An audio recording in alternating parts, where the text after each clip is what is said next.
मलखाम कट्टा पे आज सभी मान्यवरों का और सभी मलखाम प्रेमियों का स्वागत है। आज मलखाम कट्टा पे हम लोग श्री पार्लेश्वर व्यायामशाला के यूट्यूब चैनल पे आज बहुत ही महत्वपूर्ण सब्जेक्ट लेके आए हैं। तो आज देश पे बहुत बड़ा संकट आया है, वो है कोरोना का। और कोरोना की वजह से हम लोग 3-4 महीनों से घर पे लॉकडाउन है और धीरे धीरे अभी सरकार ने डिक्लेयर भी किया है 5 अगस्त से कुछ स्पोर्ट्स एक्टिविटीज चालू होने वाले हैं। तो उसमें गोल्फ है, टेनिस है, बैडमिंटन है, आउटडोर जिम्नास्टिक है और सबको गर्व की बात अपने ये है कि अपना सबका मलखाम उसमें है। तो कुछ दिनों के बाद हम लोग मलखाम फिर से करने वाले हैं। तो ये बहुत ही खुशी की बात है अपने सबके लिए। तो लेकिन ये जितनी खुशी की बात है तो सब लोग हम लोग बहुत एक्साइटेड है कि चलो हम लोग व्यायामशाला में जाने वाले हैं, अपने क्लब में जाने वाले हैं, सब अपने दोस्त वहां पे मिलेंगे और सब सर कोचेस मिलेंगे। तो सभी लोग एक्साइटेड है, सभी बच्चे कोचेस। लेकिन ये संकट अभी भी है, मैंने पहले ही बोला पूरी तरह से गया नहीं है, तो वो कम हुआ है। तो एक कंप्लीट जाने के लिए थोड़ा टाइम लगेगा, थोड़ा वक्त लगेगा। तब तक हम लोग शायद से मलखाम स्टार्ट भी करेंगे। लेकिन वो सब करने के लिए हम लोगों को बहुत ही कुछ केयर लेने की जरूरत है, कुछ सावधानी लेने की जरूरत है। तो अभी क्या सावधानी लेनी चाहिए ये हम लोग आज अपने सत्र में चर्चा करने वाले हैं। तो सबसे प्रथम मैं अपने गेस्ट को बुलाती हूँ। तो अपने सबसे पहले गेस्ट है श्री पार्लेश्वर व्यायामशाला के senior coach Shri Mahesh Ataye sir. ये अपने पार्लेश्वर व्यायामशाला के सीनियर कोच है ही, फिर भी वो मलखाम के मीन्स अपने मलखाम कट्टा के आधार स्तंभ है। महेश सर। धन्यवाद तृप्ति जी, धन्यवाद गणेश जी और अक्षय जी। पार्लेश्वर व्यायामशाला ने ये जो सब उपक्रम छोटे छोटे शुरू किए हैं, इसके पीछे एक ही मकसद है, एक ही ध्येय है, एक ही उद्देश्य है कि मलखम अपना जो खेल है इसके बारे में जो कोई अच्छी जानकारी है, अच्छे लोग हैं और उनका जो ज्ञान है वो सभी लोगों तक पहुंचा देना। और आज का भी ये सेशन हम लोग जो कर रहे हैं उसका यही प्रमुख उद्देश्य है कि बहुत सारे लोगों के प्रति ये सवाल है। अभी सरकार ने तो डिक्लेयर कर दिया है कि मलखाम आउटडोर गेम है और हम लोग शुरू करने वाले हैं, लेकिन बहुत सारे सवाल शायद लोगों के मन में होंगे। तो वो सवालों को लेके हम लोग ये सेशन कर रहे हैं। और पार्लेश्वर व्यवसाय है और मलखाम कट्टा है, वो ऐसे ही जो बातें आवश्यक है वो समय में उसी बातों को लेके, उसी सब्जेक्ट्स को लेके वो मलखाम कट्टा काम कर रही है। मलखाम कट्टा की सभी टीम्स को मेरा धन्यवाद और ऑल द बेस्ट।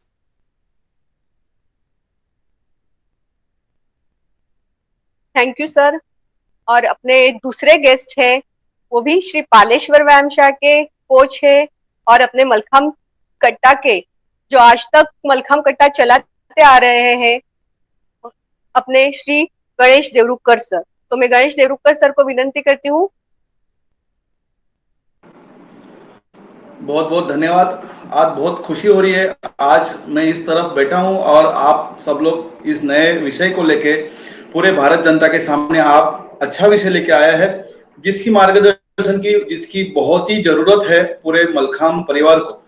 क्योंकि मलखाम खेल चालू हो रहा है, इसकी तो खुशी है, लेकिन सबके मन में कुछ शंका है, कुछ डर है।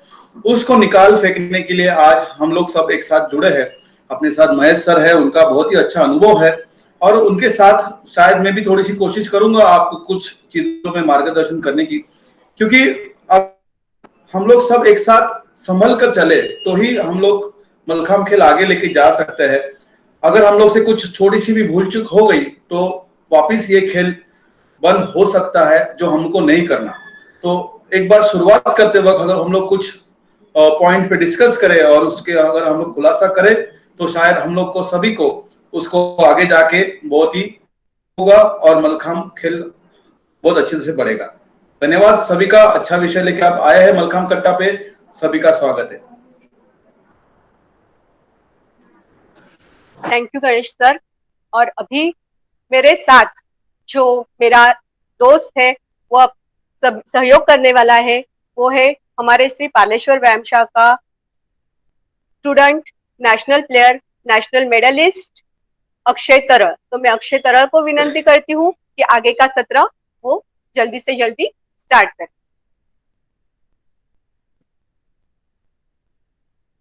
नमस्कार, मैं अक्षय तरल। आज मैं अपने अतिथियों को कुछ सवाल करना चाहता हूँ। तो मेरा पहला सवाल महेश सर को है कि इस अभी जो सरकार ने अपने को मलखाम खेल के लिए मान्यता दी है, तो जब हम घर से अपने व्यायामशाला में आने के लिए निकलेंगे, तो उसके लिए क्या तैयारी करनी जरूरी है और क्या सावधानी अपने को बरतनी चाहिए? महेश सर।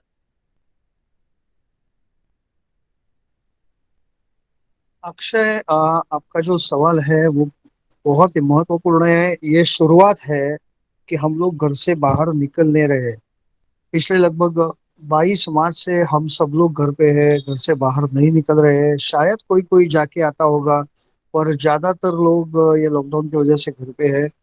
और घर पे भी हम लोग एक्सरसाइज करते हैं पार्लेश्वर व्यायामशाला, और अपने सभी स्टूडेंट्स ने पिछले, यानी लॉकडाउन में कोई भी खाली बैठा नहीं, कुछ ना कुछ एक्सरसाइज हमारी शुरू है ऑनलाइन। इसके लिए फिजिकल फिटनेस की बात तो ज्यादा इम्पोर्टेंट नहीं है। इम्पोर्टेंट है सावधानी बरतना। और घर से निकलते वक्त अपने को क्या क्या तैयारी करनी है। इसमें सबसे महत्वपूर्ण बात यह है कि अपने, हम लोग जो जिम में जाते थे पहले, क्लासरूम से आते थे या स्कूल से आते थे, क्लासेस से आते थे, कुछ भी खाना खा के तुरंत बाहर निकलते थे। कभी कभी ऐसा होता कि मुंह में हम लोग खाना भर के भी टाइम हो गया है, वक्त हो गया है, तो वैसे ही निकलते थे सब बैग में डाल के। अभी अपने को थोड़ा सा समय निकालना पड़ेगा प्रिपरेशन के लिए। और ये प्रिपरेशन में क्या होना है, पहली बात, अपने मुंह के ऊपर पूरा मास्क होना ही चाहिए। विदाउट मास्क घर से बाहर निकलना नहीं है। अगर जिन जिन को पॉसिबल है, वो हाथ में ग्लोव्स भी पहनो, क्योंकि आप सबको पता है कोरोना अभी तक गया नहीं है, वो जाने वाला नहीं है। और अपने को अपनी सावधानियां बरतनी है कि वो कोरोना अपने को न लगे और अपने से घर पे न आए। इसकी सावधानियां अपने को ही बरतनी है। सो जिनके पास हैंड ग्लोव्स है वो हैंड ग्लोव्स डालो, जिनके पास हैंड ग्लोव्स नहीं है एटलीस्ट वो मास्क तो कम से कम डालो ही। जो लड़कियां हैं उनको खास तौर से मैं ये कहना चाहूंगा कि अगर हेयर कैप या कैप अगर आपकी होगी तो कैप भी डालो। आज का दिन ऐसा है ना कि जितनी आप सावधानियां बरतोगे उतनी अच्छी होगी। और भगवान की कृपा से आज बारिश का मौसम भी है, तो हो सके तो छाता पहन लेके चलो, खुला छाता खोल के छाता चलो, तो आपका 1 मीटर का डिस्टेंस, सोशल डिस्टेंस बना रहेगा। क्योंकि हम लोग घर से व्यायामशाला में कैसे आएंगे ना, वो अपने को पता नहीं। हम लोग चल के आते हैं, दोस्त मिलते हैं, इधर उधर से आते हैं, कूदी मार के आते हैं। हम लोग सब जिम्नेशियम के बच्चे हैं, रास्ते पे चलते नहीं है, बाजू में से ही ज्यादा चलते हैं। लेकिन हाथ में अगर छाता हो तो अपने मूवमेंट्स के ऊपर कंट्रोल आएगा, अपने को ही खुद को नियंत्रित करना है।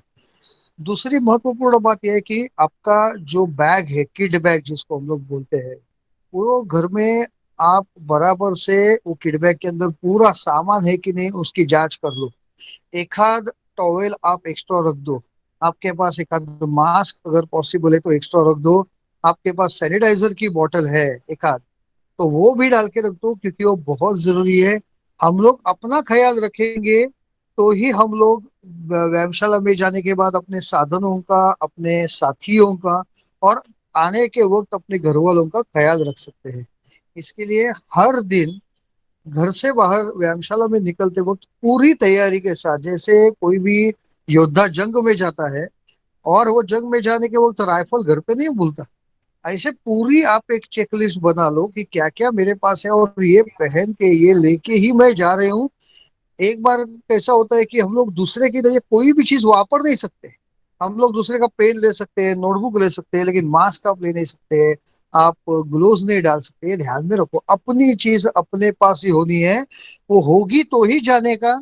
अगर वो नहीं है तो एक आध दिन अपना व्यायामशाला मिस होगा तो भी चलेगा, लेकिन अपनी पूरी किट के साथ ही घर से बाहर निकलो। इतनी सावधानियां सबको बरतनी चाहिए। बहुत बहुत धन्यवाद सर, आपने तो अच्छी तरह से इस सवाल का जवाब दे दिया। तो मैं अगला सवाल गणेश सर को पूछना चाहता हूँ कि अभी अटाले सर ने जैसे घर से निकलते समय क्या सावधानी बरतनी चाहिए उसके बारे में अच्छे से अपने को हमें एक्सप्लेन किया है।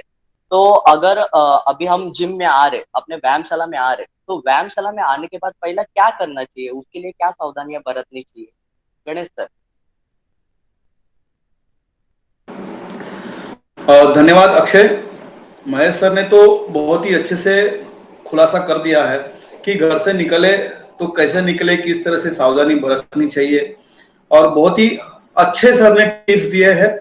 लेकिन यस, एक हम लोग रास्ते से आते वक्त तो अपने अपने घर से अकेले आते हैं, अपने पेरेंट के साथ आते हैं, लेकिन क्लब में आते वक्त हमारी पहली जिम्मेदारी है अपने पूरे साथियों की और अपने कोचेस की से दूर रह के सबका ख्याल रखें। मैं पहले बताना चाहूंगा कि सब अपने अपने क्लब के बाहर पहले अपने जूते निकालते हैं, शूज निकालते हैं, और शायद सब जगह पे शूज रैक होगी और कुछ व्यवस्था रहेगी, तो मैं चाहूंगा कि सबके शूज रैक और मैं जूते रखने में भी थोड़ी डिस्टेंस रखें। जहां पे हम लोग जूते निकालते हैं, शूज निकालते हैं, हम लोग घर से निकल के आते हैं, तो शूज में भी रखते वक्त डिस्टेंस होना चाहिए कम से कम 2 फीट का। जगह सबके क्लब में इनफ जगह होती है, तो एक दूसरे को चिपक के शूज नहीं रखे, उसमें डिस्टेंस रखिए। उसके साथ ही सैनिटाइजर वगैरह तो सब सही बात है, सैनिटाइजर तो लगाना चाहिए, लेकिन सैनिटाइजर ये बोले तो एकमात्र ऑप्शन नहीं है। उसके साथ सभी क्लब के बाहर अगर नल रहेगा तो नल, नहीं तो फिर कुछ बकेट में पानी का रख के उसके साथ सोप, हैंड वॉश ऐसे रखना जरूरी है, जहां पे वो आज अंदर जाते वक्त अपना हाथ और पैर धो के अंदर जाए। धोना और सिर्फ सैनिटाइजर लगाना में बहुत ही डिफरेंस है। अगर नहीं है पानी की व्यवस्था तो yes, sanitizer is right option, पर अगर पानी की व्यवस्था और हम लोग सोप साबन की अगर व्यवस्था वहां पे करें तो अच्छा है। पहला पैर हमारे क्लब में रखते समय हम लोग अपने हाथ और पैर धो के अंदर जाए। उसके साथ अंदर जाने के बाद सभी खिलाड़ियों की जगह फिक्स होनी चाहिए। ये बहुत ही महत्वपूर्ण विषय है जो कोच को करना चाहिए कि कौन सा लड़का कहां पे बैठे। एक बात तो बहुत क्लियर है कि परमिशन तो मिली है, चालू कर सकते हैं, लेकिन सभी खिलाड़ियों के साथ नहीं। फिलहाल हम लोग सिर्फ कुछ चुने कम संख्या में हम लोग हमारी व्यायामशाला प्रैक्टिस चालू करना जरूरी है। अपने पास कितनी जगह है, कितनी व्यवस्था है, फिलहाल बारिश का मौसम है, महेश सर ने भी बताया, तो शायद सब जगह पे इंडोर ही प्रैक्टिस होगी। तो अपने पास कितनी हॉल में डिस्टेंस है, अपने पास कितने कोच अवेलेबल है, उस हिसाब से जहां पे लड़का एक्सरसाइज के लिए बैठेगा वहीं पे अपने वो बैग्स और अपनी किट्स निकाल के रखेगा, यहां वहां पे नहीं रखेगा।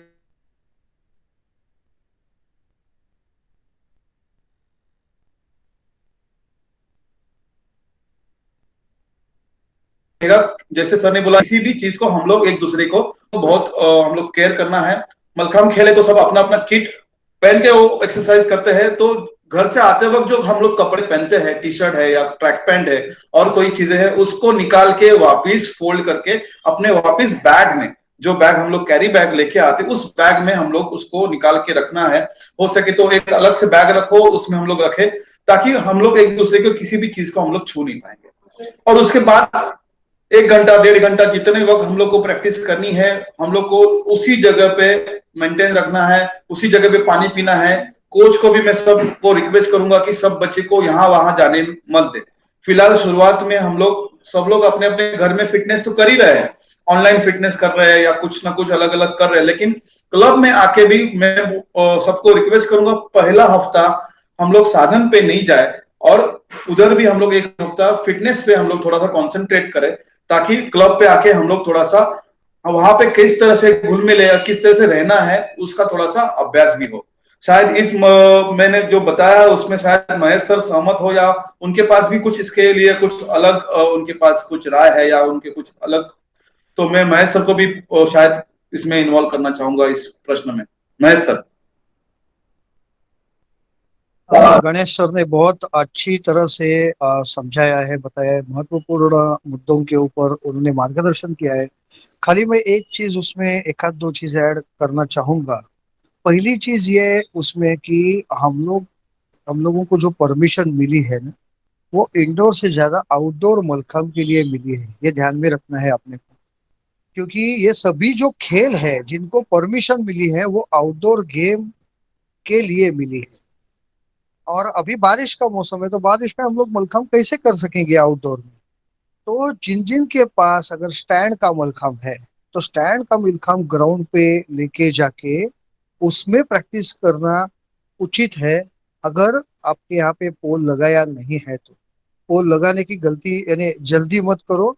गणेश सर ने अभी बोला कि पहला एक हफ्ता दो हफ्ता अपने को सिर्फ हम लोग अपनी व्यायामशाला में आके कुछ प्राथमिक व्यायाम करें और वापस जाए, ऐसे अपने को करना है। और उसमें भी साधन के ऊपर अगर काम करना ही है तो जिस व्यायामशाला में अगर बेबी मलखम है तो बेबी मलखम आप ग्राउंड पे निकालो, हॉल के अंदर करो मत। अगर बारिश नहीं हो रही है तो ग्राउंड में लेके जाओ बेबी मलखम को, ग्राउंड में उसकी प्रैक्टिस करो और फिर वो अंदर लेके जाओ।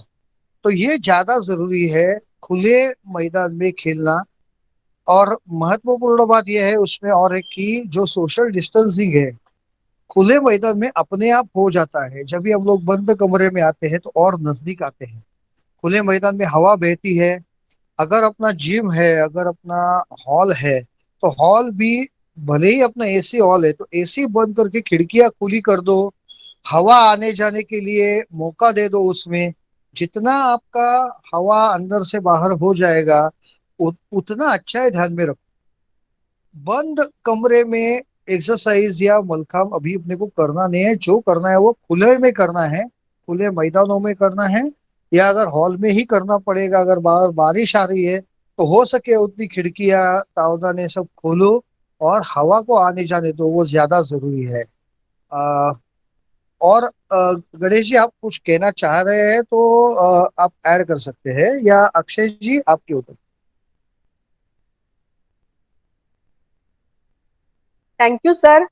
और मेरा एक क्वेश्चन है इस पे। अभी हम लोग सब लोग बड़े बड़े मॉल में जाते हैं, कोई भी शॉप में जाते हैं तो वहां पे टेम्परेचर चेक करते हैं। बहुत सारे जगह पे टेम्परेचर मशीन से टेम्परेचर चेक करते हैं और देखते हैं कि फीवर कितना है, ये तो टेम्परेचर कितना है। तो ये जरूरी है क्या अपने क्लब पे जब बच्चे आएंगे तो उनका टेम्परेचर चेक करना चाहिए कि नहीं? महेश सर। तृप्ति जी ये बहुत अच्छा सवाल था। अभी हम लोग जो वो बात कर रहे थे वो खिलाड़ियों की ओर से बात कर रहे थे। आपका जो सवाल है वो संस्था की ओर से है। संस्था है या कोचेस है, उन्होंने क्या क्या सावधानी बरतनी चाहिए। टेम्परेचर चेक करना बहुत इंपॉर्टेंट है, खास करके जो व्यायामशाला में प्रवेश करता है उसका। अगर व्यायामशाला से बाहर जाते वक्त आप टेम्परेचर चेक करेंगे ना तो उसमें एक आध दो डिग्री राइज होने वाला है, क्योंकि एक्सरसाइज होती है काफी हद तक। तो टेम्परेचर करना जरूरी है। और दूसरी बात कैसी है कि ये नेचुरल प्रोटोकॉल हो गया है, अभी सब जगह जाएंगे तो ये नेचुरल प्रोटोकॉल है। तो टेम्परेचर चेक करो और खाली चेक करके उनको छोड़ना है ऐसा नहीं है।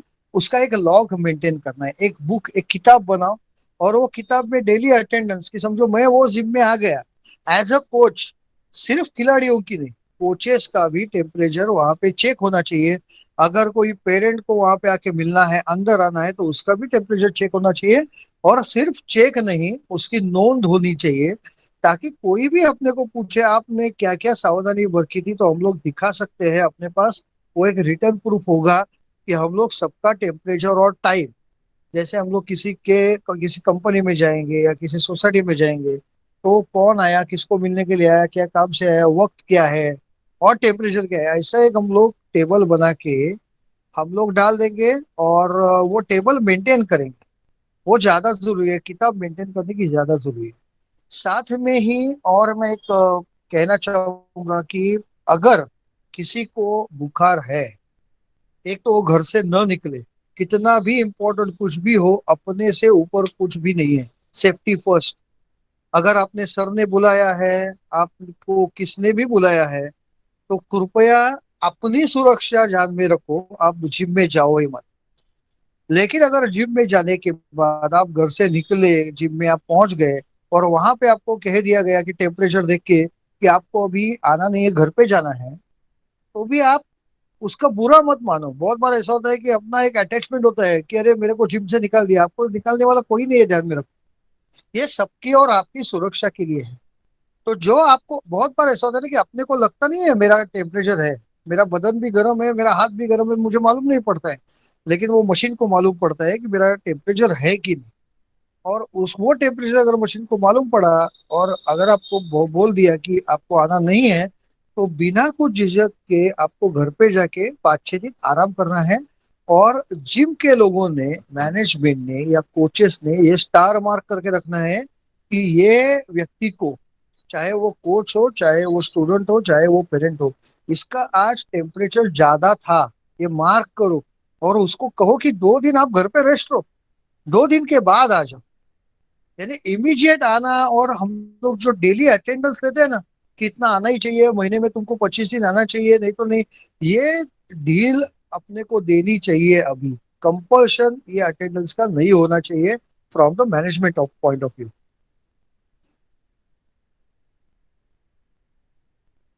बहुत बहुत धन्यवाद सर। मेरा अगला प्रश्न ये है कि बच्चे जब व्यायामशाला में आएंगे तो उनकी संख्या बहुत ज्यादा होगी। तो मतलब वो जैसे वार्म अप करेंगे और स्ट्रेचिंग करेंगे, तो उस समय क्या सावधानी बरतनी चाहिए? मैं गणेश सर से ये पूछना चाहता हूँ। गणेश सर।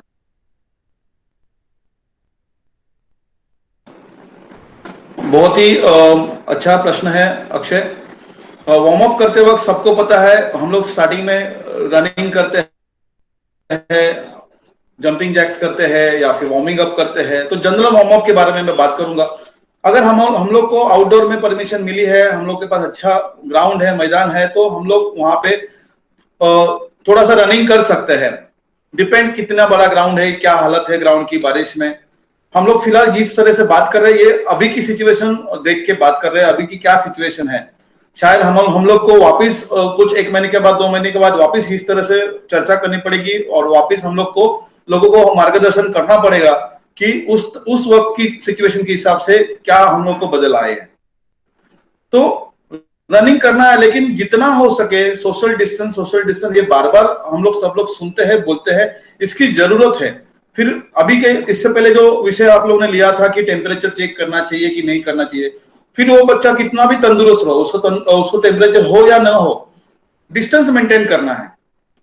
हो सके तो उतना दूर दूर रहना है। हम लोग जनरल वार्म अप करते उस तरह से ही करना चाहिए। और self stretches is the best option. अपने अपने स्ट्रेचेस खुद करें। सभी खिलाड़ी बहुत ही होशियार है, और सेल्फ स्ट्रेचेस है, योगा के कुछ आसन है, उसको हम लोग कर सकते हैं। और जितनी जरूरत है उतना हम लोग पूरा एक्सरसाइज हम लोग general warm up, specific warm up में हम लोग इंप्लीमेंट कर सकते हैं, लेकिन अकेले में जो भी करना है खुद। कोई भी वहां पे एक दूसरे को हेल्प नहीं करेगा, किसी को भी एक पार्टनर स्ट्रेचेस जिस तरह से करते हैं उसको भी फिलहाल हम लोग को यूज में नहीं लाना है। और बाकी सब चीज जैसे है वैसे ही करो। अपने अपने जगह पे रह के जिस जगह पे हम लोग को करना है उसी जगह पे हम लोग को एक्सरसाइज करना है। और बाकी तो सब चीजें सबको पता है। शायद मेरा इसमें अच्छे से खुलासा हो गया रहेगा अक्षय। मैं अटाले सर से ये पूछना चाहूंगा कि अभी गणेश सर ने जैसे कहा कि स्ट्रेचिंग करते समय सेल्फ स्ट्रेचेस करने चाहिए, पार्टनर स्ट्रेचेस नहीं करेंगे, किसकी सहायता नहीं लेंगे। पर जब हम मलखाम करेंगे, तभी मलखाम में हम नए नए प्रकार उनका प्रयास करते हैं, तो उस समय हमें हेल्प की जरूरत पड़ती है। तभी कोच या फिर अपना कोई सहयोगी तभी हेल्प कर सकता है क्या महेश सर? अक्षय जी, ये बहुत अहम सवाल है और गणेश सर ने उनके रिप्लाई में, उनके जवाब में एक बहुत अच्छी चीज बोली है कि सेल्फ स्ट्रेचेस। ये लगभग ना 2 महीने का पीरियड है मेरे हिसाब से। जुलाई अभी खत्म हुआ है, अगस्त सितंबर, ये 2 महीने का पीरियड है। ये 2 महीने में अपने को सावधानियां ज्यादा बरतनी है। ये 2 महीने में अपने को सावधानियां थोड़ी ज्यादा बरतनी है। और इसमें ना एक दूसरे की सहायता आप बिल्कुल मत करने जाए, ये खास करके खिलाड़ियों को मैं कह रहा हूँ। जो कोच है उसमें भी सीनियर कोच, जूनियर कोच, बहुत सारे ऐसे हैं कि सीनियर स्टूडेंट ही कोच हैं छोटे लोगों को। लेकिन जो कोई आदमी कोच करके, जो कोई इंसान, जो कोई बंदा कोच करके खड़ा हो रहा है, चाहे वो सीनियर स्टूडेंट हो या एक्चुअल कोच हो, उनके हाथ में ग्लोव्स होने ही चाहिए, पैर में हो सके तो शूज होने चाहिए, ग्लोव्स होने चाहिए। मास्क तो कंपलसरी है, क्योंकि एक बार ध्यान में अपने को रखना है कि ये कोरोना वायरस जो है वो बॉडी फ्लूइड से एक दूसरे के ऊपर जाता है, मेरे से दूसरे को उसकी लागत लगती है बॉडी फ्लूइड से। और वो बॉडी फ्लूइड यानी क्या है कि अपना जो स्वेटिंग है, स्वेट है, घाम है, वो भी बॉडी फ्लूइड है। ये ध्यान में रखो, तो एक दूसरे का स्वेट भी एक दूसरे के टच में नहीं आना चाहिए, ध्यान में रखना है अपने। इसके लिए खास ज्यादा सावधानी बरतनी है अगर कोई हेल्प दे रहा है तो। आपने देखा होगा कि कोरोना वायरस में जो आईसीयू में जो पेशेंट्स है, डॉक्टर्स है, डॉक्टर उनको ट्रीटमेंट करते हैं, वो पीपी किट पहनते हैं, पर्सनल प्रोटेक्शन इक्विपमेंट होते हैं उसके। वैसे कोच को पीपी किट पहन के अगर कोच सिखाने जाएगा ना, तो वो कंफर्टेबल नहीं होगा। मैं भी कोच हूँ, मैं मूवमेंट कंफर्टेबल नहीं होगी। पर कोच अगर मास्क और ग्लोव्स पहन के सिखाएगा, कोच यानी सीनियर खिलाड़ी भी या एक दूसरे की सहायता करते हैं, जो कोई एक दूसरे को हेल्प कर रहा है उसको ग्लोव्स डाल के ही हेल्प करनी चाहिए। मेरा तो ऐसा सजेशन है, एटलीस्ट अगस्त सितंबर 2 महीने में अपने आप जो हम लोग कर पाते हैं वही करो। दूसरे की सहायता लेके उसका अगर चढ़ना भी है ना, तो भी सहायता मत लो, सिर्फ 2 महीने, उसके बाद अपने को करना ही है।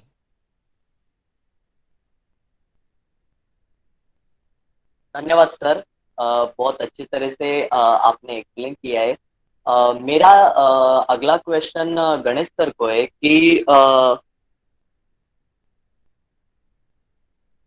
जब हम अपना मलखाम का सराव करके जब नीचे आएंगे, ग्राउंड पे आएंगे, तो हमें उस समय हर बार अपने हाथों को सैनिटाइज करना जरूरी है क्या? और या फिर अपना एक पाली होने के बाद, मतलब एक टर्न होने के बाद मलखाम को सैनिटाइज करना जरूरी है क्या? मतलब कपड़े से वाइप करना जरूरी है क्या? तो उसके लिए क्या कर सकते हैं? अक्षय, बहुत ही अच्छा प्रश्न है और बहुत ही महत्व के साथ उसको ये बहुत ही कॉम्प्लिकेटेड क्वेश्चन भी है। मतलब इसको किस तरह से एग्जीक्यूट करें। कुछ चीज हम लोग चर्चा में शायद बोलने में बहुत इजी है, लेकिन शायद उसी वक्त हम लोग अगर प्रैक्टिस के वक्त इंप्लीमेंट करना बहुत डिफिकल्ट हो जाता है। जैसे आपने बोला कि हर वक्त एक टर्न के बाद सैनिटाइज करना जरूरी है क्या, हाथ को सैनिटाइज करना जरूरी है क्या, ये तो सेल्फ के सेफ्टी के लिए हुआ। लेकिन मैं मलखाम के ऊपर करके आया, अभी सर ने बोला कि स्वेट से भी यहाँ वहां पे वायरस जाने के चांसेस है। तो मैं मलखाम करते वक्त मेरे सबको पता है कि जैसे पोल मलखाम, हैंगिंग मलखाम हम लोग बेर बॉडी करते हैं। रोप मलखाम में हम लोग टी शर्ट और ये सब पहन के करते हैं, लेकिन फिर भी स्वेट आता है। तो करना बहुत ही जरूरी है और हर एक बच्चे के बाद उसको करना जरूरी है। उसको किस तरह से करते हैं वो हर एक कोचेस उसको अच्छे से प्लान करे। जैसे कि छोटे स्प्रे की बॉटल्स आती है, उस स्प्रे के बॉटल्स को यूज कर सकते हैं, या नैपकिन है उसको अच्छे से सैनिटाइज लिक्विड में डुबा के उसको वाइप करके हम लोग कर। जिस तरह से हम लोग मलखाम के टर्न के टाइम, रोप मलखाम टर्न के टाइम हम लोग जिस तरह से ग्रिप करते हैं, जिस तरह से हम लोग ऑयल लगाते हैं, पाउडर लगाते हैं, वो अभी एक हमारे जिंदगी का हिस्सा ही हो गया है कि उसको हमको करना पड़ेगा, क्योंकि सेफ्टी बहुत ही अभी इंपॉर्टेंट है। जिस तरह से सर ने फर्स्ट इंट्रोडक्शन में भी बोला, जिस तरह से एक सोल्जर अपने रोज की ड्यूटी में राइफल लेके जाता है, बुलेट प्रूफ जैकेट पहनता है, उसको मालूम नहीं उसको गोली लगेगी नहीं लगेगी। अगर एक दिन वो बुलेट प्रूफ जैकेट भूल गया घर पे और उसी दिन अगर उसको गोली लगी, तो उसकी उस दिन की भूल उसको जिंदगी भर महंगा हो सकता है। तो करना जरूरी है, और शायद उसका यूज हो ना हो, उसका उसका डर हो ना हो, लेकिन सेफ्टी खिलाड़ियों के साथ कोचेस की बहुत ही जरूरी है। तो मेरा मानना है कि सैनिटाइज करना जरूरी है। वो कोई कैसे करे, किस तरह से करे, वो सब प्लानिंग वो कोचेस और उनकी है, सीनियर खिलाड़ियों की है। और उससे बच्चे लोग का हेल्थ और सेफ्टी, और 2 महीने जिस तरह से बोल रहे हैं, जितना हमको हो सके उतने दिन हमको करना पड़ेगा, शायद कंपटीशन के वक्त भी करना पड़ेगा। तो यस, करना है। अक्षय।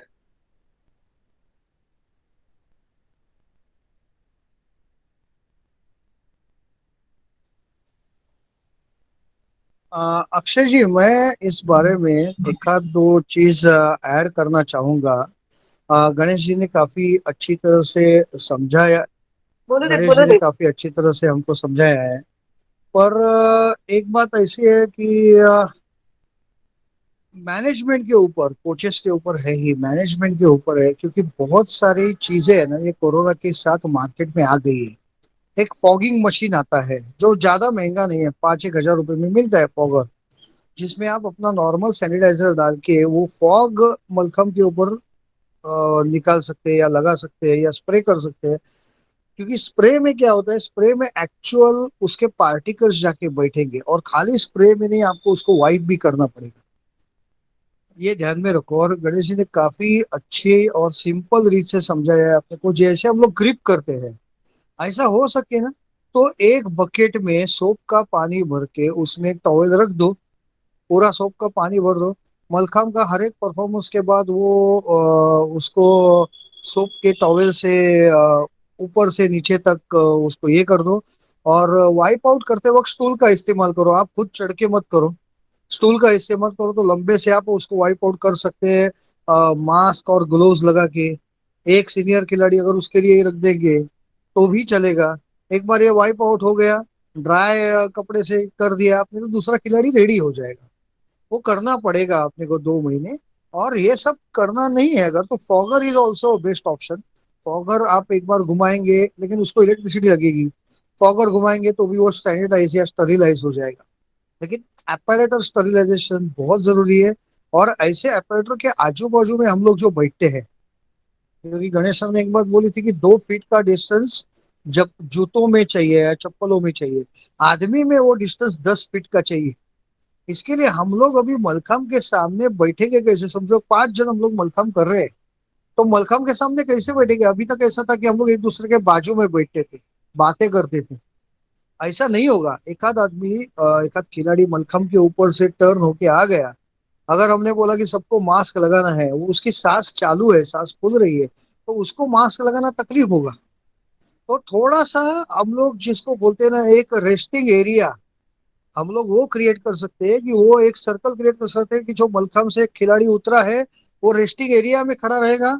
और जिसका परफॉर्मेंस है अभी मलखम के ऊपर, वो प्रिपरेशन एरिया में खड़ा रहेगा, वो वहां पे खुद को सैनिटाइज करेगा। मलखम जब तक सैनिटाइज नहीं होता है तब तक वो खुद को सैनिटाइज करके तेल पाउडर सब लगा के वो रेस्ट एरिया में, प्रिपरेशन एरिया में खड़ा रहेगा। मलखम करेगा, रेस्टिंग एरिया में जाएगा, फिर वो जाके अपने अलग अलग सीटिंग एरिया में बैठना।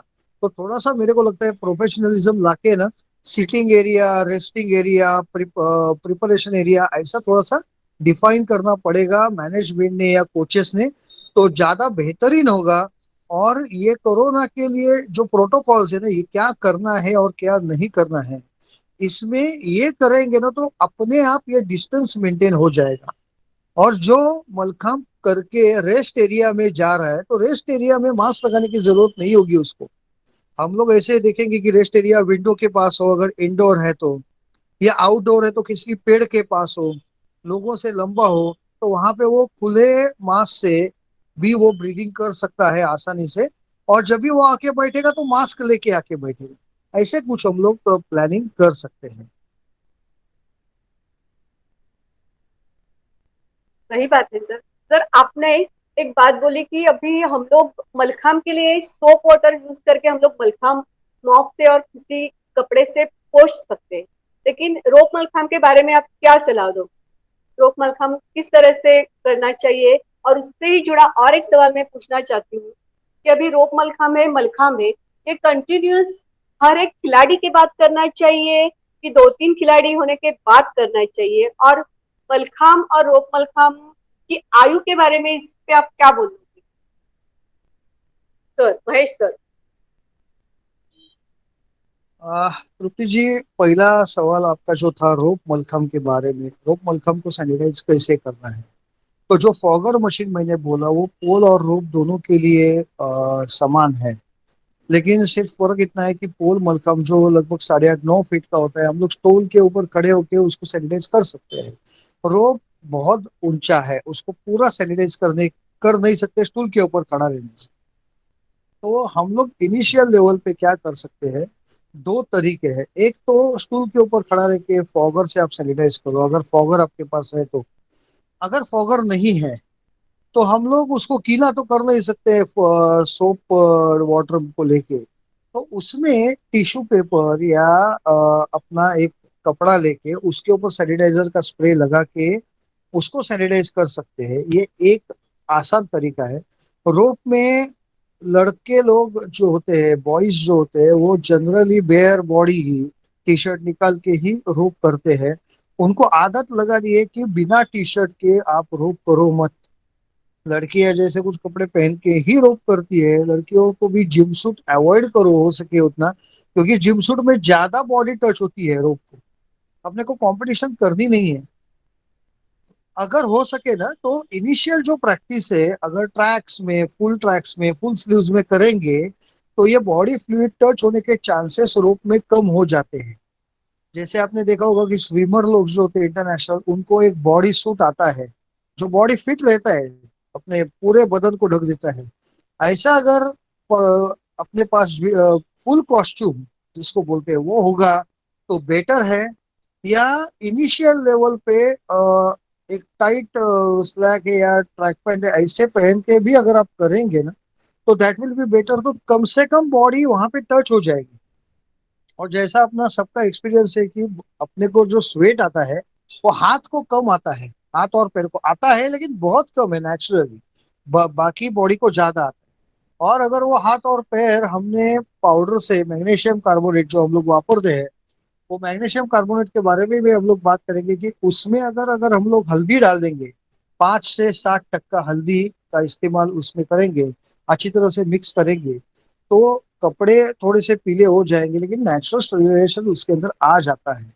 तो ऐसे कुछ हम लोग करके रोप मलखम के परफॉर्मेंस कर पाते हैं, कर पाएंगे। और दूसरा सवाल अपना ऐसा था कि ये हर एक खिलाड़ी के बात करना चाहिए क्या? तो आइडियली हर एक खिलाड़ी के बात करना चाहिए। अगर ऐसा नहीं है ना तो एक दूसरी सिस्टम का हम लोग यूज कर सकते हैं। वो दूसरी सिस्टम में ऐसा है कि समझो 1 घंटा है, 1 घंटे में 5 खिलाड़ी मेरे पास है। तो एक खिलाड़ी की पूरी टर्न एक साथ लेनी है, उसको रेस्ट भी लेना है। अभी हम लोग सोशल डिस्टेंस जैसे मेंटेन करते हैं, तो ऐसे हम लोगों को क्या करना है, दो परफॉर्मेंस के बीच में भी थोड़ा सा डिस्टेंसिंग करना है। यानी एक लड़की ने पहले बेसिक किया, रेस्ट लिया, भले ही 5-10 5 मिनट लोग खड़ा रहेगा, फिर वही लड़की दूसरी बार चढ़ेगी, कैचेस करेगी, वही लड़की तीसरी बार चढ़ेगी, बाकी का परफॉर्मेंस करेगी। वो लड़की का पूरा रोप एक 5-10 मिनट का हो जाएगा तो वो नीचे उतरेगी, फिर सैनिटाइज करो, फिर सेकंड प्लेयर को जाओ। ये ज्यादा अच्छा रहेगा क्योंकि ये ड्यूरिंग दिस 2 मंथ्स ज्यादा कोचिंग के ऊपर ध्यान नहीं देना है। तो सेल्फ प्रैक्टिस के ऊपर ज्यादा ध्यान दे रहे हैं। जितना तुमको आता है उतना सेल्फ प्रैक्टिस करो, कोचिंग करो मत। सेल्फ प्रैक्टिस में जो कुछ हेल्प लगेगी ना, वो आपके सीनियर कोचेस या सीनियर प्लेयर है विथ अ प्रॉपर केयर। जैसे मैंने बोला था कि हो सके तो हैंड ग्लोव्स होना ही चाहिए, शूज होने चाहिए, आपका कैप अगर होगा तो और अच्छा है, ताकि एक दूसरे का कॉन्टेमिनेशन बहुत कम हो। और ऐसे हेल्प करने चाहिए। तो distancing in a timing is also important.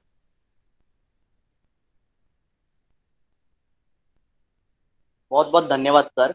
मैं गणेश सर को ये पूछना चाहता हूँ कि अभी सरकार ने मलखम खेल के लिए जो मान्यता दी है, तो जल्द से जल्द अभी प्रतियोगिता भी शुरू हो जाएंगे। तो उस समय जब एक खिलाड़ी मलखम का परफॉर्मेंस करता है, जब मलखम के ऊपर परफॉर्मेंस करता है, तभी उसके आजू बाजू में उसका कोई कोच नहीं रहता है, कोई नहीं रहता। तो उस समय उसका मास्क पहनना कितना जरूरी है? और क्योंकि मास्क पहनने से उनका खिलाड़ियों का जब परफॉर्मेंस करते हैं तो उनका ऊपर नीचे मूवमेंट या फिर बहुत सारे मूवमेंट्स बहुत ज्यादा होती है। और एक है कि जब संच का जो लास्ट मूवमेंट रहता है, मीन्स डिस्माउंट, तो उस समय खिलाड़ी का मतलब प्लेयर का ब्रीदिंग लेवल बहुत ज्यादा रहता है। तो उस समय मास्क उस खिलाड़ी को या फिर उस लड़की को तकलीफ दे सकता है क्या? तो उसके ऊपर क्या कर सकते हैं सर, गणेश सर? ये सवाल अगर मुझे पूछ रहे हैं और मेरा खुद का अगर आप ओपिनियन मांग रहे तो कंपटीशन के वक्त मास्क पहनना जरूरी नहीं है और मास्क पहनना भी नहीं चाहिए खिलाड़ी ने, क्योंकि कंपटीशन है तो उसको फुल फ्लेश अपना परफॉर्मेंस देना है।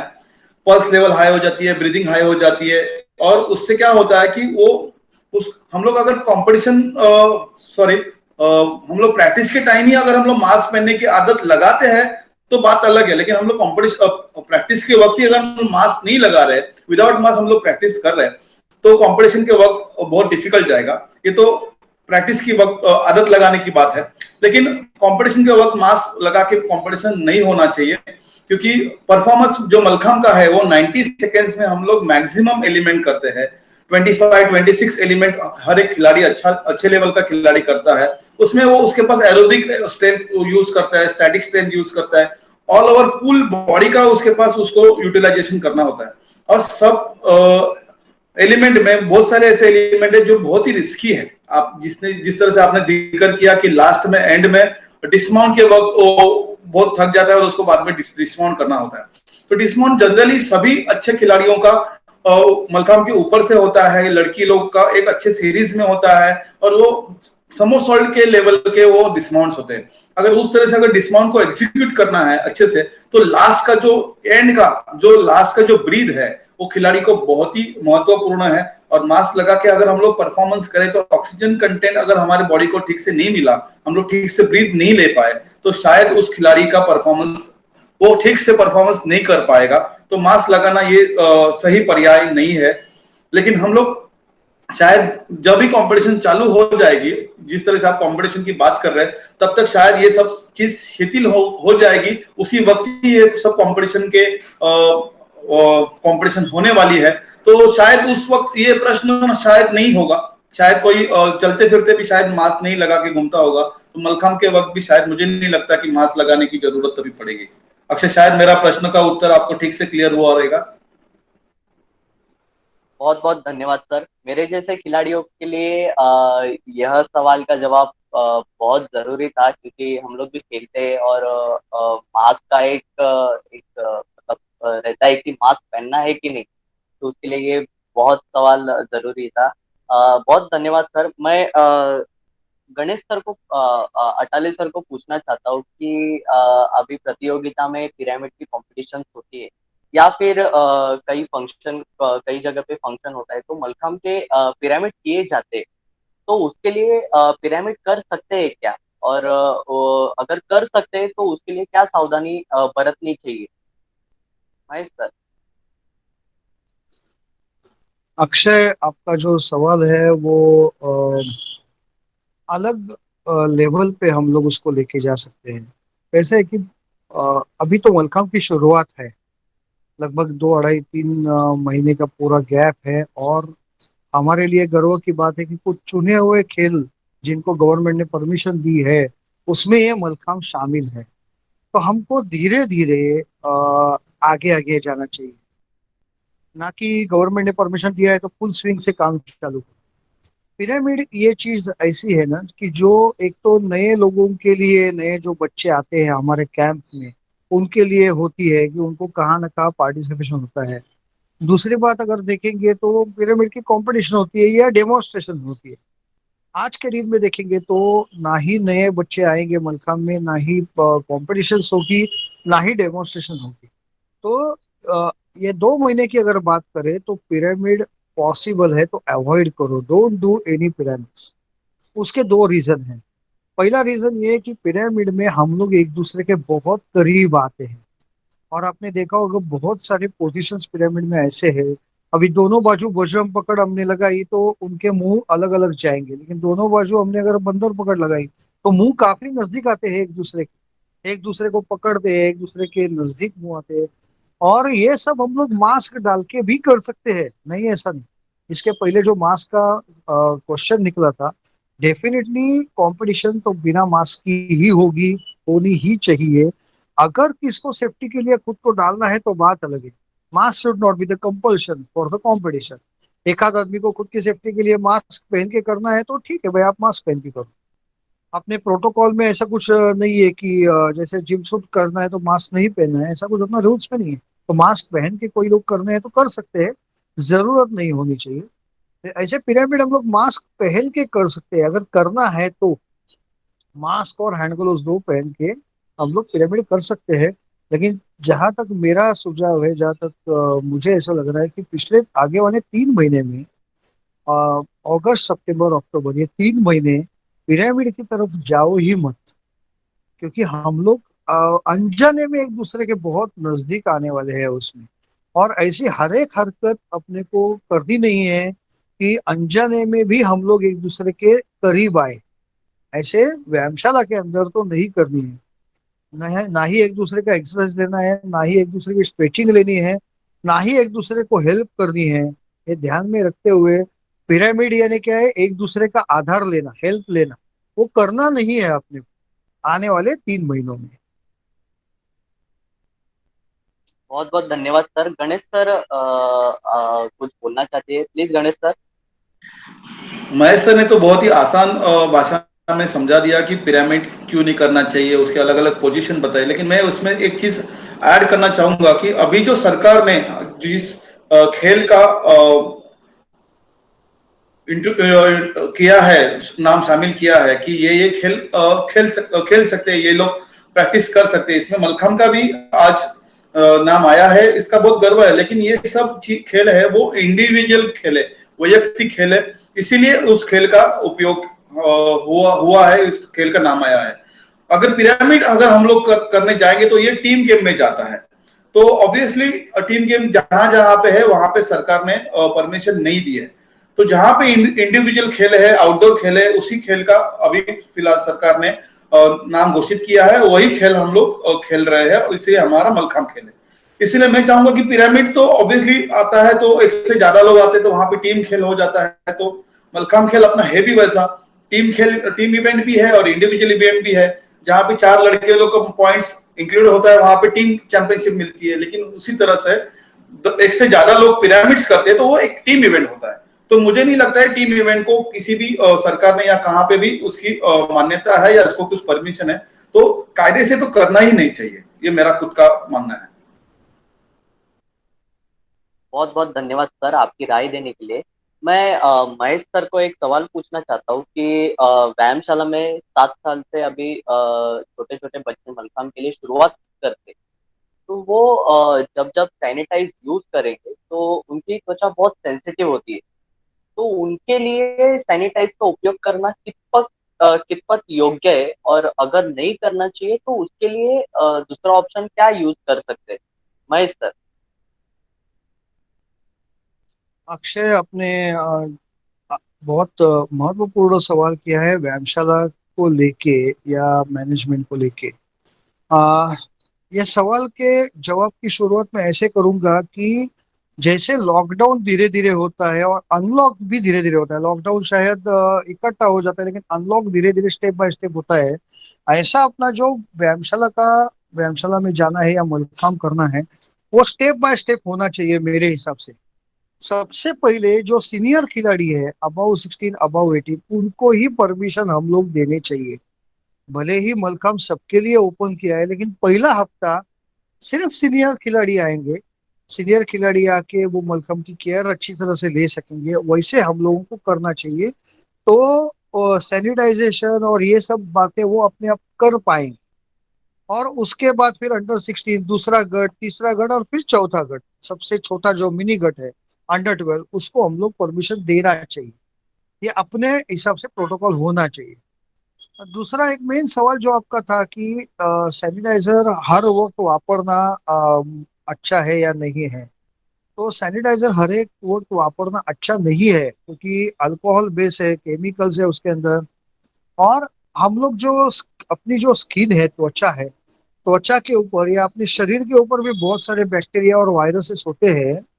आपको अचरज होगी कि जैसे दुनिया में एक छोटा सा विश्व होता है ना, सबका जीवाणुओं का, कीटाणुओं का, ऐसा अपना हर एक का शरीर एक विश्व है जिसके अंदर बहुत सारे कीटाणु है, जीवाणु है, शरीर के अंदर है, बाहर है, जो अपने को सहायता करते हैं और वो मर जाते हैं। हमेशा अगर हम लोग सैनिटाइजर वापरेंगे, ना ही सिर्फ बच्चे, बड़े लोग भी, इसके लिए सैनिटाइजर का हो सके उतना कम प्रयोग करो, प्रयोग करना ही है। लेकिन हो सके उतना कम प्रयोग करो, जहां पे आवश्यक है उतना ही प्रयोग सैनिटाइजर का होना चाहिए। और खास करके ये छोटे बच्चों में, बड़े लोगों को मैंने अभी सुझाव दिया था कि शायद 1 महीने के बाद, 1.5 महीने के बाद ये छोटे बच्चों को हम लोग जिम में प्रवेश देंगे या देना चाहिए। शुरुआत सीनियर स्टूडेंट से होनी चाहिए। 2 महीना खत्म होते वक्त छोटे बच्चे आएंगे, और उन छोटों बच्चों का जो 10 साल के अंडर है, उनका ख्याल सीनियर लोगों ने ही लेना चाहिए। तो मलखंब का परफॉर्मेंस उनका खत्म होने के बाद या व्यायामशाला में आके उनको हो सके उतना मलखंब के ऊपर नहीं चढ़ाना चाहिए। चढ़ाना है तो भी बेबी मलखंब, जो हम लोग आसानी से सैनिटाइज कर सकते हैं बेबी मलखंब को, उसका इस्तेमाल ज्यादा करना चाहिए। जो बोर्ड के ऊपर के जो पार्ट्स है, खड़ा रहना है, वीरभद्रासन है, उसकी प्रैक्टिस हम लोग अच्छी तरह से वो मलखंब में करेंगे, जहाँ पे कॉन्टेमिनेशन का पार्ट बहुत कम हो। और उसके बाद क्या करना है, उनको भी थोड़ी सी आदत लगानी है। उनके पास एक टॉवेल, जनरली हम लोग व्यायामशाला में एक नैपकिन का इस्तेमाल करते ही हैं, लेकिन हर एक को, पेरेंट्स को कहना है जो छोटे बच्चे हैं कि कम से कम 2 नैपकिन, आइडियली 3 नैपकिन उनके साथ दो। एक नैपकिन जो है वो उनके आने जाने के वक्त वो लोग वापरेंगे, जो बाहर रहेगा। दूसरा नैपकिन जो है वो जिम के अंदर जो एक्सरसाइज करते हैं उसमें आएगा, या व्यायाम के वक्त आएगा। और तीसरा नैपकिन जो है वो आफ्टर जिम केयर के लिए, आफ्टर जिम अगर कुछ पूरा सैनिटाइज करके घर पे जाना है, उस वक्त उसका इस्तेमाल करना चाहिए। और वो नैपकिन जो है, वो नैपकिन भी अगर हम लोग सैनिटाइज करेंगे, जी मैंने फॉगर की बात की थी, वो फॉगर से नैपकिन सैनिटाइज करेंगे तो नैपकिन सैनिटाइज भी होगा। और उसमें जो केमिकल जो है, वो सैनिटाइजर जो है, अल्कोहल जो है, वो त्वचा को लगने के चांसेस भी कम है। एंड आखिरी बात ऐसी है उसमें कि छोटे बच्चे जो है ना, मैंने आपको कहा था कि छोटे बच्चों को या इवन बड़ों को भी शुरू में मलखम, आप आ गए, वार्म अप किया, मलखम के आपके 5 या 10 मिनट का पूरा टर्न होके आप निकल जाओ। कम से कम वक्त व्यायामशाला में रहो। पहले अपना था 1 घंटे का व्यायामशाला होता था, अभी थोड़ा सा टाइमिंग अपने को चेंज करना पड़ेगा शायद। बच्चे लोग आएंगे, आप 11 बजे आओ, 11:15 बजे बच्चों को लेके जाओ। 15 मिनट ही आपका बच्चा रहेगा, आपके सामने रहेगा। ये छोटे बच्चों की बात कर रहा हूँ मैं। पेरेंट्स साथ में लाएंगे, उनके सामने उनके अंडर ये सब होगा। तो बच्चे को पेरेंट्स के पास छोड़ने का कि आप उसको पोछो, आप उसको क्लीन करो, आप उसको सैनिटाइज करो आपके हिसाब से, और फिर उसको लेके जाओ। तो अपना काम धीरे धीरे कब होगा, ये थोड़ा सा स्वर्ण मध्य साधना पड़ेगा अपने को धीरे धीरे। लेकिन ज्यादा से ज्यादा हर एक वक्त, जैसे हम लोग पहले 2 घंटा व्यायामशाला में रहते हैं, 2 घंटे में 50 बार टर्न करते हैं, तो 50 बार या 100 बार सैनिटाइज करना है क्या? तो वो नहीं है, वो पागलपन है। एक आधा लीटर सैनिटाइजर हर एक को लगेगा एक दिन, और वो डेंजरस है, वो ऐसा नहीं होना चाहिए।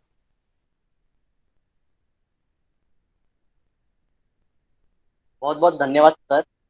मैं गणेश सर को ये पूछना चाहता हूँ कि जैसे अपने सेशन की जो शुरुआत की थी, जो पहले सवाल थे कि घर से निकलने के बाद व्यायामशाला में आने के समय क्या सावधानी बरतनी चाहिए, तो वैसे ही जब खिलाड़ी व्यायामशाला से घर जाएगा, तो घर जाने के बाद उसे क्या सावधानी बरतनी चाहिए, गणेश सर? बहुत ही अच्छा प्रश्न है, और अच्छे प्रश्न हम लोगों ने सीक्वेंस भी अच्छा रखा है। आते वक्त क्या करना चाहिए, हम सर ने बताया, उसी को थोड़ा सा रिपीट करना चाहिए। लेकिन सबसे महत्वपूर्ण बात है कि हमारे क्लब में से हम लोग जब भी प्रैक्टिस पैकअप करके निकलेंगे, तभी अपना सब सामान लेके ही जाना बहुत जरूरी है। उसके साथ जाते वक्त भी अपने हाथ पैर धो के, अपने क्लब के बाहर ही जिस तरह से मैंने बोला आते वक्त करना चाहिए, वही जाते वक्त भी वापस अपना हाथ पैर धो के वॉश करके हम लोग घर घर पे निकले। मैं एक बार वापस थोड़ा सा रिपीट करूंगा, जिस तरह से सर ने बताया कि आते वक्त हम लोग एक चीज बहुत ध्यान रखना चाहिए, घर से निकल के सीधा हमारे क्लब पे आना चाहिए, व्यायामशाला में आना चाहिए। ये मैं सभी खिलाड़ियों को और सभी पेरेंट्स को भी रिक्वेस्ट करूंगा कि आते वक्त कुछ दुकान बिकान से कुछ शॉपिंग करते वक्त मत आओ कि चलो जाते जाते दुकान बीच में आ गई तो हमने कुछ खरीद लिया और हम लोग क्लब पे गए। तो ये बहुत ही महत्वपूर्ण बात है कि आते वक्त जिस तरह से हम लोग घर से निकल के सीधा हमारे क्लब पे या व्यायामशाला में आते हैं, उसी तरह से व्यायामशाला से निकल के भी सीधा घर पे नहीं तो अपने वॉशरूम में जाके सीधा नहाना है। ये बहुत ही महत्वपूर्ण है कि हम लोग घर पे गए, चलो पानी गर्म नहीं हुआ है तो थोड़ा टीवी देख लिया, तो मम्मी बोलती है थोड़ा थोड़ा 15 मिनट लगेगा तो कुछ खा लिया। बिल्कुल नहीं। ये हम सबकी रिस्पॉन्सिबिलिटी है। ये कोच की रिस्पॉन्सिबिलिटी है, खिलाड़ी की है, और बहुत ही महत्वपूर्ण है पेरेंट्स की। जब भी लड़का व्यायाम से ऐसे प्रैक्टिस खत्म करके जब भी घर पे जाता है, तभी पेरेंट्स की रिस्पॉन्सिबिलिटी ज्यादा होती है। सबको पता होता है कि खिलाड़ी अपने बच्चे कितने बजे घर पे आते हैं, तो उस वक्त अपने घर में गर्म पानी रेडी होना बहुत जरूरी है। हर एक घर, सबके घर में गीजर या वो फैसिलिटी ना हो, लेकिन अगर हो सके तो उस वक्त हम अपने बच्चे के लिए, खिलाड़ी के लिए घर में पानी गर्म होना जरूरी है। जैसे घर में आते हैं खिलाड़ी, अपने चप्पल घर के बाहर रख के तुरंत अंदर जाके गर्म पानी से नहाना बहुत ही इंपॉर्टेंट है। और जो हम लोग ने नैपकिन, कपड़े जो भी हम लोग ने यूज किया है क्लब पे, वो तुरंत धोने के लिए एक बकेट में, अलग बकेट में डालना जरूरी है। ये इससे क्या होगा कि सबकी जिम्मेदारी अपने पास होती है कि घर के फैमिली मेंबर्स के साथ हमारे खिलाड़ी भी सेफ रहेंगे। यहाँ पे किसी की भी हम लोग की आदत नहीं है। जैसे जिस तरह से सर ने बोला कि आपने जो प्रश्न पूछा था कि छोटे बच्चों को ये तकलीफ हो सकती है, उस पे सर ने एक अच्छा उपाय या अच्छा सर ने एक दिया है एग्जाम्पल की, बड़े खिलाड़ियों से हम लोग को प्रैक्टिस शुरू करनी है। सीनियर खिलाड़ी से शुरू करेंगे और फिर उससे फिर छोटे खिलाड़ी, फिर उससे छोटे खिलाड़ी। उससे होता क्या है कि जिस तरह से अभी हमारे यहाँ पे गुरु शिष्य परंपरा है, खिलाड़ी क्लब पे आने के बाद अपने सीनियर खिलाड़ियों को या अपने गुरु को या सर को, कोच को नमस्ते करता है।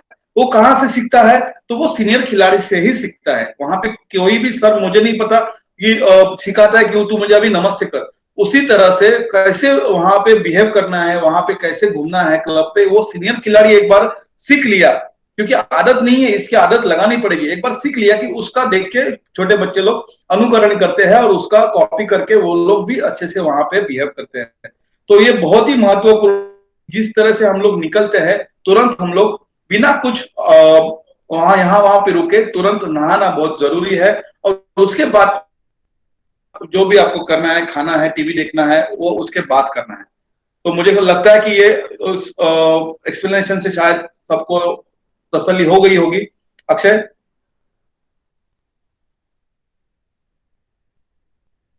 Thank you Ganesh sir.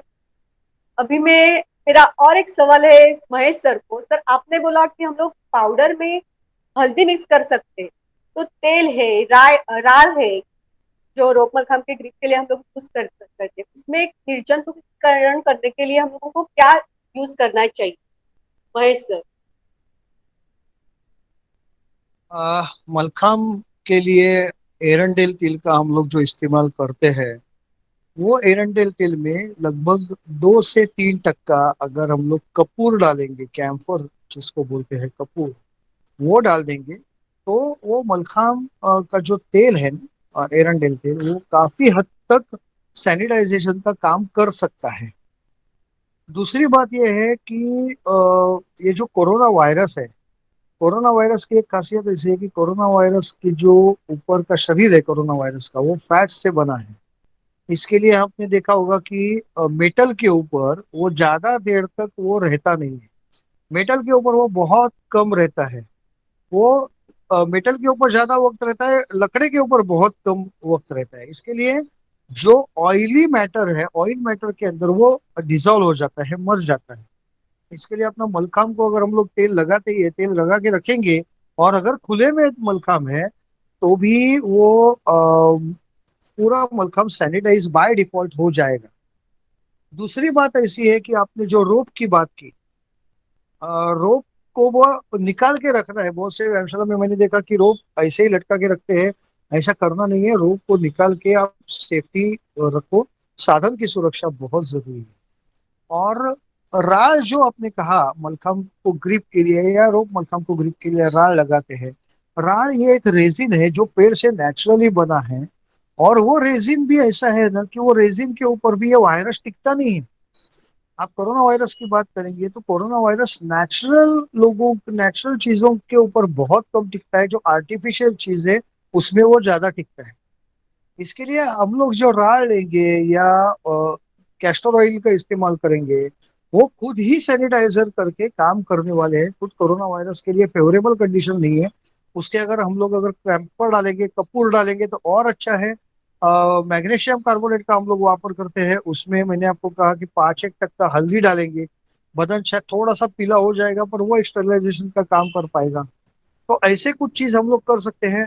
और इसके अलावा अपने देश में बहुत अच्छा एक तरीका इस्तेमाल किया जाता था, युगों से, सालों से भी नहीं, युगों से इस्तेमाल किया जाता था, कि हम लोग जो बोलते हैं ना होम हवन करना या धूपन करना। तो अगर हर व्यायामशाला के अंदर अगर धूप होगा, ये मैं डेफिनेटली कहना चाहूंगा मैनेजमेंट को और कोचेस को, कि अगर हम लोग धूप करेंगे व्यायामशाला के अंदर, जिसमें जैसे गोबर जलाना है और उसके अंदर कैंपर जलाना है या धूप जलाना है, नीलगिरी के पत्ते अगर है आजू बाजू उनको जलाना है, उनके हम लोग देखेंगे कि मॉस्किटो रिपेलेंट, डांसों को, मच्छरों को भगाने के काम करते हैं। वो स्टरिलाइज भी करते हैं वो लोग रूम को या अपने एरिया को। तो अगर मलखम करते वक्त एक आध बाजू में ऐसा वो धूप अगर जला रहे हैं, वो भी एक स्टरिलाइजेशन का काम अपने आप कर देता है। तो ऐसे सब चीज का हम लोग इस्तेमाल आसानी से कर सकते हैं।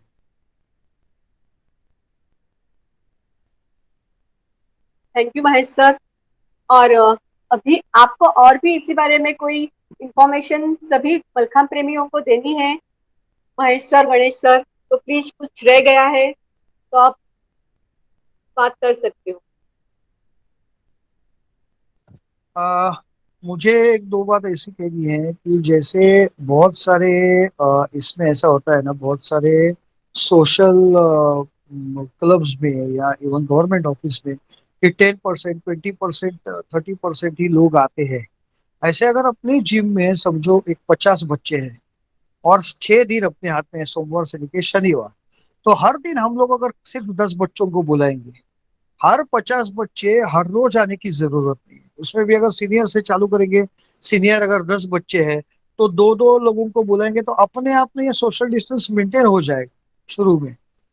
एक बार हमने को ध्यान में रखना है कि गवर्नमेंट ने हमको फैसिलिटी दी है, इस फैसिलिटी का हमको अच्छी तरह से इस्तेमाल करना चाहिए, ताकि हम लोग आदर्श बने दूसरे खेलों के, और दूसरे लोगों के लिए हम लोग आदर्श बनने चाहिए। अपनी कंप्लेंट्स नहीं जानी चाहिए कि ये लोग देखो क्या कर रहे हैं। वो सोशल डिस्टेंसिंग से कर रहे हैं ना, ये बताने की भी जरूरत नहीं। कोई भी देखेगा, हम लोग बोलते हैं ना, अंधा देखेगा तो भी मालूम पड़ेगा कि ये खाली 2 या 3 बच्चे हैं, 4 बच्चे ही है, आराम से कर रहे हैं। और इससे ना किसको भी, समाज को भी नुकसान नहीं होगा। क्योंकि बहुत सारे जगह पे जो अपनी इंस्टीट्यूट है वो एक सोशल इंस्टीट्यूट करके ही है, व्यायामशाला अखाड़ा करके है, उसके साथ एक सोशल इंस्टीट्यूट भी है, सामाजिक जिम्मेदारी है। अपने को देख के समाज आगे बढ़ता है।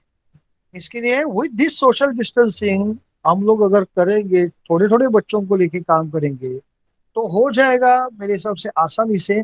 और सबको लेके काम करना है, ऐसा नहीं कि कंपटीशन के बच्चों को ही लेना है, एक दिन नए बच्चों को भी लेना है, या ऐसा करो कि कंपटीशन के 2 बच्चे, नया एक बच्चा, थोड़ा सा इनवाइट करो।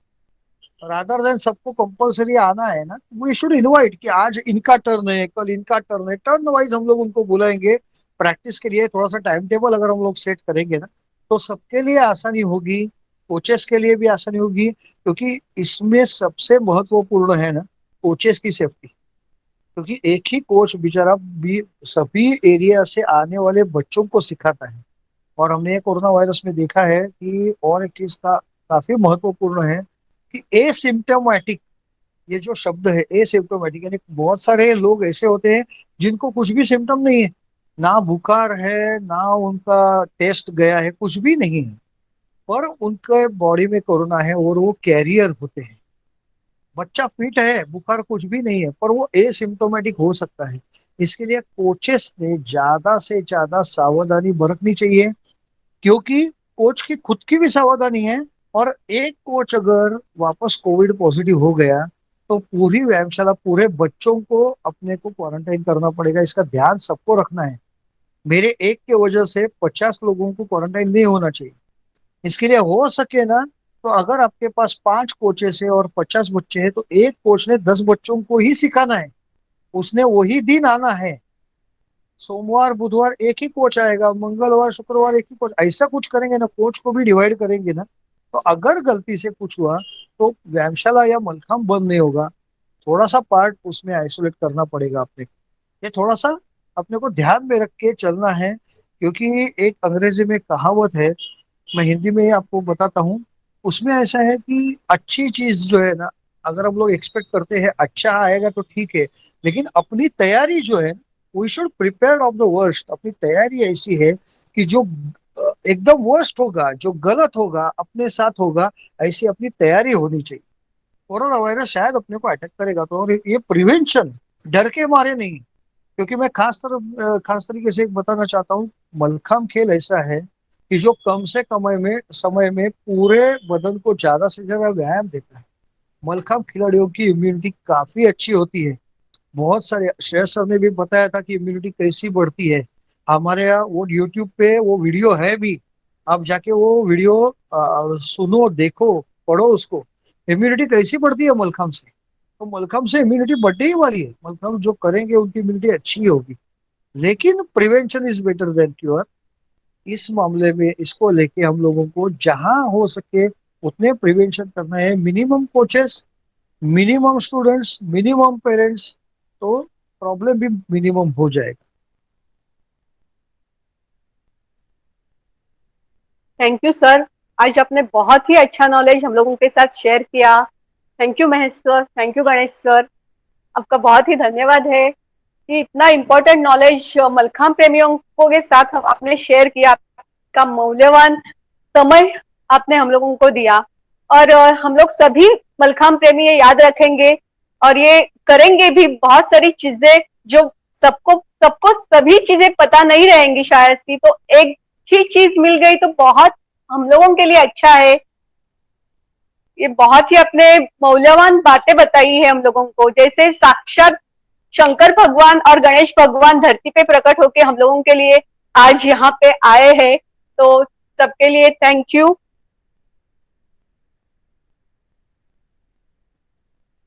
गणेश भगवान, आपको कुछ कहना है? क्योंकि गणेश जी ने एक बात और अच्छी कही थी कि स्टूडेंट ने घर पे जाके नहाना है, डायरेक्टली वॉशरूम में जाना है। ये बात कोचेस के लिए ज्यादा इम्पोर्टेंट है। कोचेस ने भी जिम से सीधा घर पे जाके नहाना है। अगर कुछ आपको परचेस करना है तो आते वक्त करो थोड़ा सा, जाते वक्त कुछ मत करो। जब भी आप व्यवसाय से निकलेंगे तुरंत घर पे जाके take the shower, that is the most important thing. क्योंकि आपके ऊपर 10 बच्चों का और 10 फैमिली का भविष्य है। आपको ज्यादा से ज्यादा फिट रहना है, ये ध्यान में रखो। गणेश सर। सर मैं इसमें थोड़ा सा एक चीज जोड़ना चाहूंगा कि जिस तरह से आपने बताया कि कोचेस की जिम्मेदारी है, बच्चों की जिम्मेदारी है, सब कुछ संभालना चाहिए, लेकिन एक छोटा सा मैसेज मैं देना चाहूंगा, क्योंकि उसके साथ सभी पेरेंट्स की भी जिम्मेदारी ज्यादा है। क्योंकि मुझे पता है कि जिस तरह से लॉकडाउन खुल रहा है, सब जगह पे अपने अपने काम पे लगे हैं, सब लोग अपने अपने जॉब पे जाते हैं, तो पेरेंट्स भी आज घर छोड़ के जॉब कर रहे हैं, करना चाहिए। लेकिन अगर वो बाहर से कहाँ से आते हैं तो ये सबके लिए बहुत ही रिस्क है। अगर पेरेंट बच्चे को लेने के लिए आते छोड़ते हैं, तो वहां पे मुझे लगता है कि पेरेंट्स भी थोड़ा सा संभालना चाहिए, सोशल डिस्टेंस रखना चाहिए, और जितना हो सके पेरेंट्स भी घर पे जाके नहा के बच्चों को लेने के लिए आए, ताकि वो डायरेक्ट जॉब से नहीं आए। ये मैं सिर्फ इसमें थोड़ा सा जोड़ना चाहूंगा। तो अगर सब ने अपनी अपनी जिम्मेदारी ले ली तो मुझे लगता है कि शायद ये कुछ बड़ा प्रॉब्लम नहीं है, और प्रैक्टिस बहुत अच्छे से जाएगी, और कंपटीशन में हमारे खिलाड़ी बहुत अच्छे से परफॉर्म करेंगे। इतना ही मैं बोलना चाहूंगा। Thank you sir.